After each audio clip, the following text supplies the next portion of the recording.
Le 15 avril 2009, Karl est né. À cette époque, j'avais 12 ans et je vivais en silence l'enfer de l'inceste de mon père et la maltraitance de ma mère. En 2010, mon père a été incarcéré en préventive, ma mère inculpée, l'instruction criminelle a commencé et j'ai été placée en urgence dans un foyer. Karl avait 1 an et il est resté vivre avec mes autres frères, Tim et Peter, auprès de ma maman. En 2011, elle a finalement demandé le divorce. Mon père a été condamné et libéré le soir même du procès. Dans la foulée, le juge aux affaires familiales a prononcé des mesures provisoires. Karl devait aller chez son père pédophile, un week-end sur 2 et la moitié des vacances. Notre maman désespérée renonçait. Cela ne sert à rien de contester, la justice ne veut pas m'écouter. Les allers-retours ont commencé, Karl avait seulement 2 ans. C'était un petit garçon aussi vaillant que souriant, et lorsqu'il en revenait, nul n'aurait pu imaginer ce qu'il cachait. Tout semblait plus ou moins bien se passer. Mais en 2015, Karl a parlé, pour la première fois, une histoire de baignade forcée avec des adultes nus.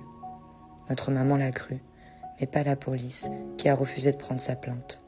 Démunie, épuisée, elle ne s'est pas plus battue. Les allers-retours ont continué, et Karl petit à petit s'est dégradé. En 2018, il menace de se planter un couteau si on l'oblige à aller chez son père. Je parle alors à ma mère, et j'appelle mon père pour une explication. Il ne comprend pas, il n'a rien fait, c'est Karl qui fait un transfert.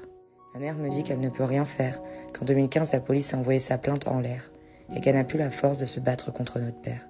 Karl a ainsi continué à y aller, jusqu'aux vacances du mois de février 2019. À son retour, il hurle, il crie, il menace de suicider. Notre mère réagit et lui dit « C'est terminé, tu n'iras plus jamais ». Mais elle ne sait pas comment faire, elle aussi va mal, elle veut gagner du temps avant d'engager une procédure judiciaire, et elle me demande de l'aider. Je négocie alors avec notre père qui, en échange de me voir, accepte plus ou moins de me laisser Karl sur son temps de garde. À ce moment-là, Karl n'est plus le même. Il fait des crises d'angoisse et cumule les allers-retours aux urgences. Pendant plusieurs semaines, il sera sous traitement, tertian. Dans ce chaos, je propose à ma mère de le prendre en vacances avec ma fille et moi pour lui changer les idées. Elle accepte et me dit qu'elle a besoin de se reposer. Le 8 avril 2019, seulement 7 jours après notre départ en vacances, je reçois un appel et j'apprends de la bouche de notre père que notre mère est morte. Elle s'est suicidée.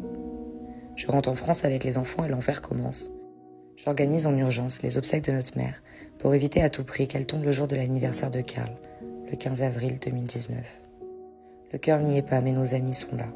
Peter et moi négocions avec notre père. Il accepte que Karl reste avec moi. Mais cela ne dure pas. Le chantage commence et moins d'1 mois plus tard, Karl fait une tentative de suicide. Je le fais hospitaliser, je supplie l'hôpital de faire un signalement. La justice l'entend, Karl est confié au service de pédiatrie immédiatement, et 2 semaines plus tard, je retrouve seul notre père au tribunal.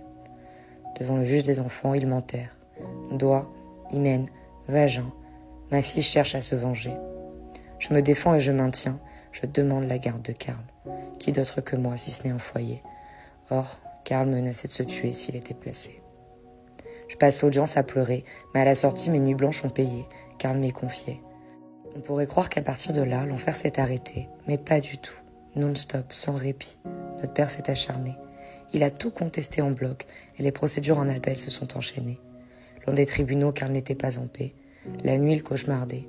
Et si un jour il finissait par gagner? Si on me forçait à retourner chez lui?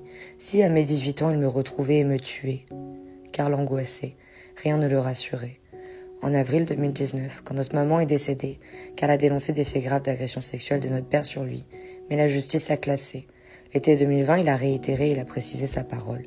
Une plainte a été déposée. Un droit de visite médiatisé a été ouvert, mais il n'a jamais eu lieu, faute de moyens.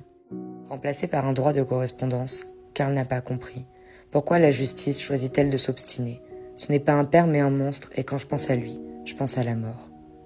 Karl l'a dit à tous les magistrats et policiers qu'il a croisés, mais personne ne l'a écouté. On l'a placé chez sa sœur, ça suffira à le protéger. Le 29 juin 2021, alors que pendant plus de 2 années, j'ai cru que j'avais réussi à aider mon petit frère, je me suis retrouvée face à lui, son corps inerte dans l'entrée de notre maison. Pendu, Karl était décédé. Et depuis ce jour, tout ce qu'il me reste, c'est des milliers de souvenirs de lui et une pierre tombale sur laquelle me recueillir. Personne n'a rien appris, personne n'est désolé. Pourquoi s'introspecter maintenant que Karl ne pourra plus jamais parler? Je le lui ai promis, et quoi qu'il m'en coûtera, je n'abandonnerai jamais Tôt ou tard, la justice finira par s'excuser. Les défaillances du système de la protection de l'enfance ont coûté la vie à celui qui n'était pas mon fils mais que j'aimais tout autant. Dans 2 jours, Karl aurait dû avoir 13 ans. Mais cela n'arrivera jamais. On peut penser que c'est à cause d'un taré, mais en réalité c'est à cause de notre pays qui n'a pas fait ce qu'il fallait pour l'aider. Je ne sais pas comment dorment ces gens la nuit, mais j'espère que tôt ou tard, la mémoire de Karl finira par les réveiller sur leur oreiller. Le suicide de mon petit frère n'aurait jamais dû arriver. Lorsque mon père a été condamné pour des faits d'inceste sur moi, il a conservé son autorité parentale, c'est-à-dire tous ses droits, mais aussi sur mes frères. Lorsque j'ai été placée, aucun juge des enfants ne s'est intéressé à comment mes petits frères allaient. Lorsque notre père a été libéré, la justice a abandonné ma mère et personne ne l'a aidée. Lorsqu'elle a essayé de protéger Karl, personne ne l'a écouté. Et lorsqu'à mon tour, je l'ai fait, j'ai finalement compris pourquoi ma mère s'était ôté la vie. À 2 jours d'une date qui a longtemps été l'une de mes préférées, permettez-moi de vous dire que j'ai honte pour mon pays. Partagez si vous voulez m'aider et rendre hommage à ce petit ange dont je craindrai toujours que la mémoire soit oubliée.